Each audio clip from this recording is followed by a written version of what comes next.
Hello dear students,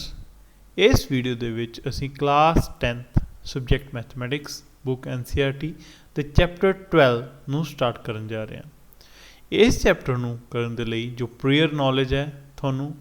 ਉਸ ਦੇ ਵਿੱਚ ਸਰਕਲ ਦਾ ਪਤਾ ਹੋਣਾ ਚਾਹੀਦਾ ਕਿ ਸਰਕਲ ਇੱਕ ਪਲੇਨ ਫਿਗਰ ਹੈ।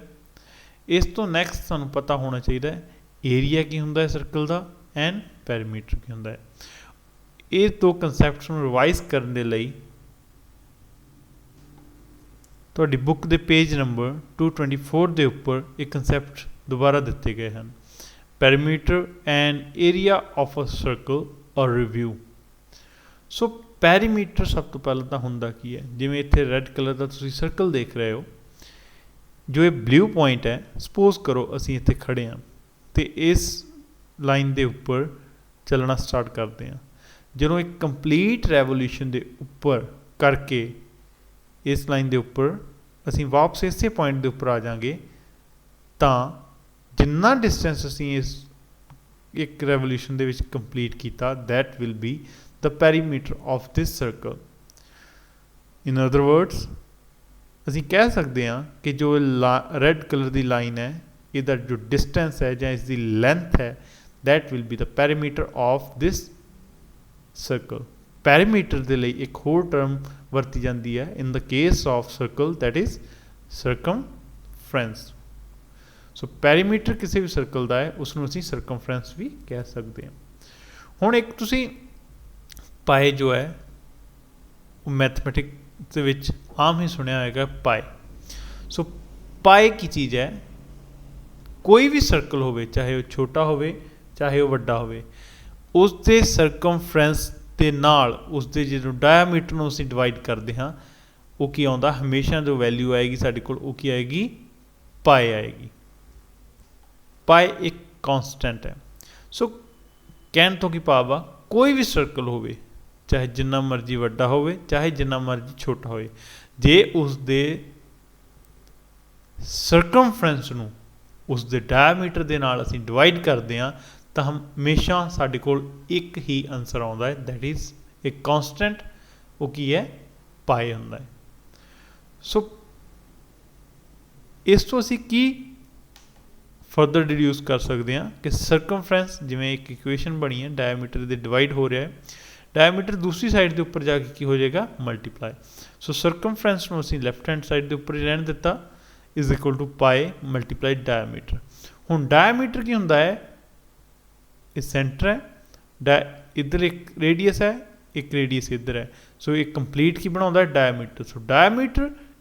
ਨੂੰ ਅਸੀਂ ਕੀ ਲਿਖ ਸਕਦੇ ਹਾਂ, is equal to 2 times radius. So ਇੱਥੇ ਮੈਂ ਡਾਇਆਮੀਟਰ ਨੂੰ ਇਹਨਾਂ ਨੇ ਬੁੱਕ ਦੇ ਵਿੱਚ ਕੀ ਲਿਖ ਦਿੱਤਾ, 2r। ਸੋ 2 ਪਾਈ r ਜੋ ਸਰਕਮਫਰੈਂਸ ਹੈ ਕਿਸੇ ਵੀ ਸਰਕਲ ਦਾ, ਉਹ ਅਸੀਂ ਕਿਵੇਂ ਫਾਈਂਡ ਆਊਟ ਕਰ ਸਕਦੇ ਹਾਂ, 2 ਪਾਈ r ਦੀ ਹੈਲਪ ਦੇ ਨਾਲ, where r is the radius of that given circle.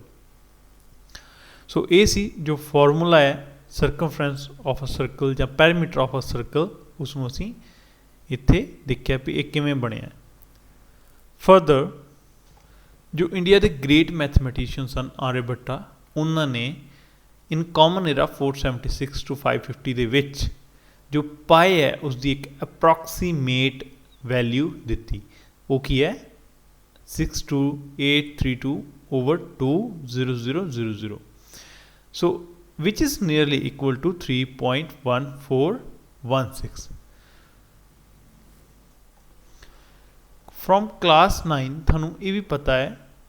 Class 9 ਦੇ ਚੈਪਟਰ 1 ਦੇ ਵਿੱਚੋਂ ਕਿ ਜੋ ਪਾਈ ਹੈ ਉਹ ਇੱਕ ਇਰੈਸ਼ਨਲ ਨੰਬਰ ਹੈ। ਸੋ ਇਰੈਸ਼ਨਲ ਨੰਬਰ ਦੀ ਜੋ ਡੈਸੀਮਲ ਐਕਸਪੈਂਸ਼ਨ ਹੋਏਗੀ ਉਹ ਕੀ ਹੁੰਦੀ ਹੈ, ਹਮੇਸ਼ਾ ਨੋਨ ਟਰਮੀਨੇਟਿੰਗ ਐਂਡ ਨੋਨ ਰੀਅਕਰਿੰਗ। ਇਸ ਦਾ ਮਤਲਬ ਕੀ ਹੈ, ਜੋ ਡੈਸੀਮਲ ਤੋਂ ਬਾਅਦ ਜਿੰਨੇ ਵੀ ਸਾਡੇ ਡਿਜਿਟਸ ਆਉਣਗੇ ਨਾ ਤਾਂ ਉਹ ਟਰਮੀਨੇਟ ਕਰਨਗੇ ਅਤੇ ਨਾ ਹੀ ਉਹ ਰੀਅਕਰ ਕਰਨਗੇ। ਸੋ ਉਹ ਕੰਟੀਨਿਊਸਲੀ ਚੱਲਦੇ ਜਾਣਗੇ। ਸੋ ਇਟ ਇਜ਼ ਇੰਟਰਸਟਿੰਗ ਕਿ ਜੋ ਸਾਡੇ ਮੈਥਮੈਟੀਕਲ ਜੀਨੀਅਸ ਸ੍ਰੀਨਿਵਾਸਨ ਰਾਮਾਨੁਜਮ ਸਨ, ਉਹਨਾਂ ਨੇ ਇੱਕ ਤਰੀਕਾ ਦੱਸਿਆ ਸੀ ਜਿਹਦੇ ਨਾਲ ਜੋ ਮੈਥਮੈਟੀਸ਼ੀਅਨ ਸਨ ਉਹ ਪਾਈ ਦੀ value million places of decimal ਤੱਕ ਕਰੈਕਟਲੀ ਫਾਈਂਡ ਕਰ ਸਕੇ। पर ਆਪਾਂ ਜਿਵੇਂ ਇਸ ਚੈਪਟਰ ਦੇ ਵਿੱਚ ਸਮ ਸੋਲਵ ਕਰਨੇ ਹਨ ਉਹਨਾਂ ਦੇ ਵਿੱਚ ਜੋ ਪਾਈ ਦੀ ਵੈਲਿਊ ਅਸੀਂ ਲੈਣੀ ਹੈ ਜਾਂ ਤਾਂ ਉਹ 22/7 ਲਵਾਂਗੇ ਜੇ ਕਿਤੇ ਸਟੇਟ ਕਰ ਦਿੱਤੀ ਗਈ ਹੈ ਕਿ ਤੁਸੀਂ 3.14 ਵੈਲਿਊ ਲੈਣੀ ਹੈ ਪਾਈ ਦੀ then we will substitute the value of pi 3.14 in our problems ਜਿਵੇਂ ਅਸੀਂ ਉੱਪਰ ਜੋ ਪੈਰੀਮੀਟਰ ਜਾਂ ਸਰਕਮਫਰੈਂਸ ਆਫ ਅ ਸਰਕਲ ਹੈ ਉਸ ਦਾ ਫਾਰਮੂਲਾ ਕਿਵੇਂ ਬਣਿਆ ਉਹ ਦੇਖਿਆ ਹੁਣ ਅਸੀਂ ਦੇਖਾਂਗੇ ਕਿ ਜੋ ਸਰਕਲ ਹੈ ਇਸ ਦੇ ਏਰੀਆ ਦਾ ਫਾਰਮੂਲਾ ਕਿਵੇਂ ਬਣਿਆ ਸੋ ਤੁਸੀਂ ਰਿਕਾਲ ਕਰ ਸਕਦੇ ਹੋ ਕਿ ਜੋ ਸਰਕਲ ਦਾ ਏਰੀਆ ਹੁੰਦਾ ਹੈ ਉਹ ਕਿੰਨਾ ਹੁੰਦਾ ਹੈ pi r square where r is the radius of the circle ਜਿਹਦੇ ਵਿੱਚ ਕੀ ਹੁੰਦਾ ਹੈ r ਸਰਕਲ ਦਾ ਰੇਡੀਅਸ ਹੁੰਦਾ ਹੈ ਰੇਡੀਅਸ ਕੀ ਹੁੰਦਾ ਹੈ ਸੈਂਟਰ ਵਾਲੇ ਪੁਆਇੰਟ ਤੋਂ ਉਸ ਸਰਕਲ ਦੀ ਬਾਉਂਡਰੀ ਪੁਆਇੰਟ ਤੱਕ ਜੋ ਡਿਸਟੈਂਸ ਹੁੰਦਾ ਹੈ ਜਿਹੜੀ ਕਾਂਸਟੈਂਟ ਰਹਿੰਦਾ ਹੈ ਹਰ ਪੁਆਇੰਟ ਟੂ ਪੁਆਇੰਟ ਤੇ ਸੈਂਟਰ ਦੇ ਵਿੱਚ ਹੁਣ ਕਹਿੰਦੇ ਆ ਇਹ ਐਕਟੀਵਿਟੀ ਹੈ ਇੱਕ ਜਿਹੜੀ ਤੁਸੀਂ ਕਲਾਸ 7 ਦੇ ਵਿੱਚ ਵੀ ਕੀਤੀ ਹੈ by cutting a circle into number of sectors and rearranging them as shown in figure 12.2 ਜਦੋਂ ਵੀ ਅਸੀਂ ਪ੍ਰੈਕਟੀਕਲ ਕਰਦੇ ਹਾਂ ਤਾਂ ਪ੍ਰੈਕਟੀਕਲ ਦੇ ਵਿੱਚ ਆਮ ਹੀ ਐਕਟੀਵਿਟੀ ਨੂੰ ਪਰਫਾਰਮ ਕੀਤਾ ਜਾਂਦਾ ਹੈ ਇਸ ਐਕਟੀਵਿਟੀ ਦੇ ਵਿੱਚ ਅਸੀਂ ਇੱਕ ਪੇਪਰ ਲਈਦਾ ਹੈ ਸਰਕਲ ਦੀ ਸ਼ੇਪ ਦੇ ਵਿੱਚ ਫਿਰ ਉਸ ਨੂੰ ਕੱਟ ਕਰ ਦਿੰਦੇ ਹਾਂ ਸੈਕਟਰ ਦੇ ਵਿੱਚ ਜਿਨ੍ਹਾਂ ਦਾ ਏਰੀਆ ਕੀ ਹੁੰਦਾ ਹੈ ਇਕੁਅਲ ਹੁੰਦਾ ਹੈ ਹਰ ਸੈਕਟਰ ਦਾ ਏਰੀਆ ਕੀ ਹੈ ਇਕੁਅਲ ਹੁਣ ਇੱਥੇ ਤੁਸੀਂ ਦੇਖੋ ਅਸੀਂ ਇੱਕ ਜੋ ਗਿਵਨ ਸਰਕਲ ਹੈ ਇਸ ਨੂੰ 16 ਸੈਕਟਰਸ ਦੇ ਵਿੱਚ ਡਿਵਾਈਡ ਕੀਤਾ ਹੈ 1 2 3 ਇਸ ਤਰੀਕੇ ਦੇ ਨਾਲ ਅਪ ਟੂ 16 ਫਿਰ ਜਦੋਂ ਇਹਨੂੰ ਕੱਟ ਕਰਾਂਗੇ ਹਰ ਇੱਕ ਸੈਕਟਰ ਨੂੰ ਅਸੀਂ ਕੱਟ ਕਰ ਲਾਂਗੇ ਕੱਟ ਕਰਨ ਤੋਂ ਬਾਅਦ ਇਸ ਨੂੰ ਇਸ ਤਰੀਕੇ ਦੇ ਨਾਲ ਅਰੇਂਜ ਕਰਾਂਗੇ ਸੋ ਤੁਸੀਂ ਰਫਲੀ ਦੇਖ ਸਕਦੇ ਹੋ ਕਿ ਇਹ ਇੱਕ ਰੈਕਟੈਂਗੂਲਰ ਸ਼ੇਪ ਬਣ ਰਹੀ ਹੈ ਜਦੋਂ ਵੀ ਅਸੀਂ ਇਹਨੂੰ ਹੋਰ ਛੋਟਾ ਸੈਕਟਰ ਜੋ ਹੈ ਇਹ ਆਰਕ ਲੈਂਥ ਹੋਰ ਛੋਟੀ ਕਰੀ ਜਾਵਾਂਗੇ ਸੈਕਟਰ ਦੀ ਤਾਂ ਇਹ ਸਿੱਧਾ ਇੱਥੇ ਬਿਲਕੁਲ ਸਿੱਧਾ ਹੋਣਾ ਸ਼ੁਰੂ ਹੋ ਜਾਏਗਾ then it will form a perfect rectangle so ਅਸੀਂ ਕਹਿ ਸਕਦੇ ਹਾਂ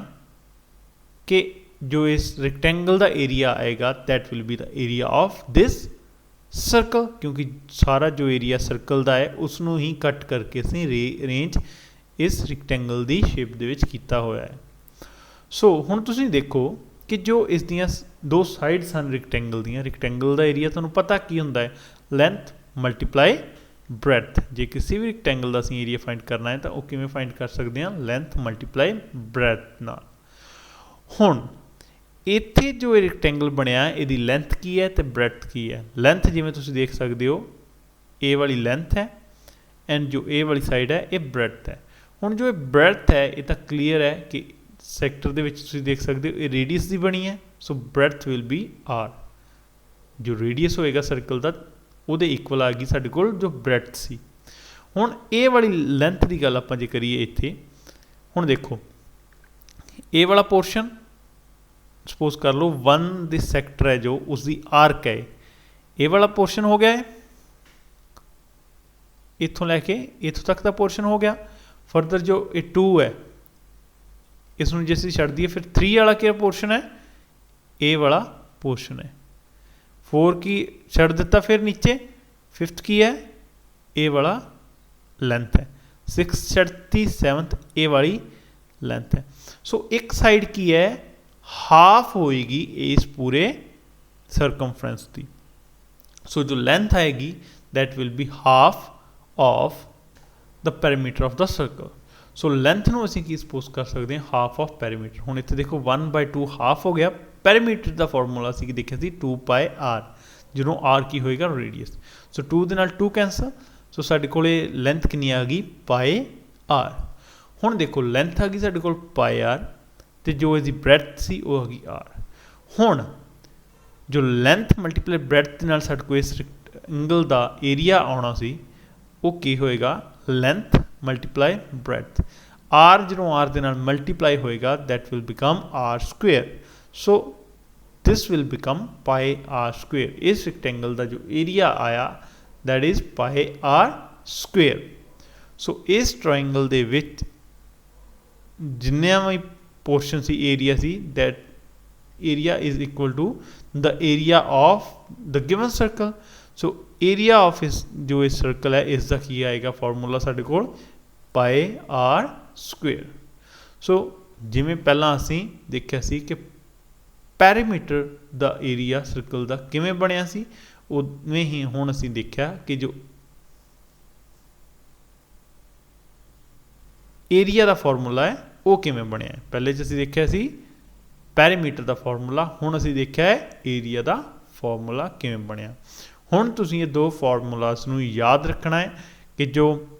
ਸਰਕਲ ਦੇ ਪੈਰੀਮੀਟਰ ਦਾ ਫਾਰਮੂਲਾ ਹੁੰਦਾ ਹੈ ਉਹ ਹੁੰਦਾ ਹੈ 2πr, ਐਂਡ ਜੋ ਸਰਕਲ ਦੇ ਏਰੀਆ ਦਾ ਫਾਰਮੂਲਾ ਹੁੰਦਾ ਹੈ ਉਹ ਹੁੰਦਾ ਹੈ ਪਾਈ ਆਰ ਸਕੁਏਅਰ।